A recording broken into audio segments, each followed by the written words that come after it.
eu preciso ter uma resposta boa do ChatGPT, eu me torno um expert quando eu sei fazer a pergunta. Eu comparo a questão do ChatGPT e da inteligência artificial como fosse uma alfabetização das pessoas.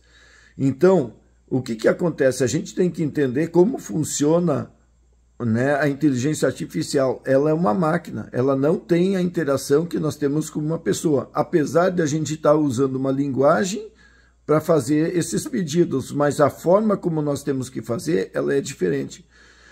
Então, os programadores, para economizar processamento da máquina e tudo mais, eles fizeram algumas regras.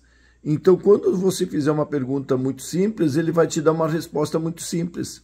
Então, nós precisamos melhorar essas perguntas para ter respostas e a máquina não ficar gastando muita memória, né? E muito processamento, que isso se torna caro.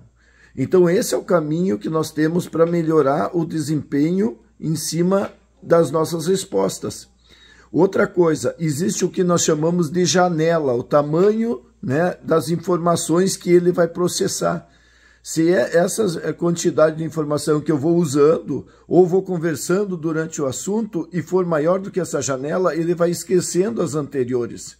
Então, também é importante, então, fazer uma pergunta bem feita dentro da janela, que ele vai trazer a resposta disso.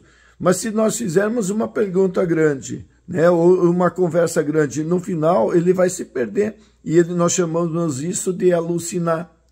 Então, é fundamental você estar entendendo, né, como fazer a melhor pergunta. A gente chama de prompt, como fazer o melhor prompt. Para isso existe um monte de ferramentas, de pessoas criando esses prompts, vendendo esses prompts, mas o que eu digo é você entender como ele funciona. Existe uma maneira de a gente fazer sobre persona, ou seja, você identifica o que você é, ou quem você quer que ele pensa que você é, né? Empodera ele com isso e diz como você quer a resposta. Então ele vai ser muito mais pessoal nas respostas e na busca da informação. Estão entendendo por que é importante você aprender a usar o ChatGPT e depois usar todas as outras ferramentas de automação? Tá gostando aí, pessoal? Compartilha, comenta, vamos compartilhar com outras pessoas para que todo mundo possa ter acesso, né, a essas ferramentas incríveis e tornar a vida de todo mundo mais empoderado.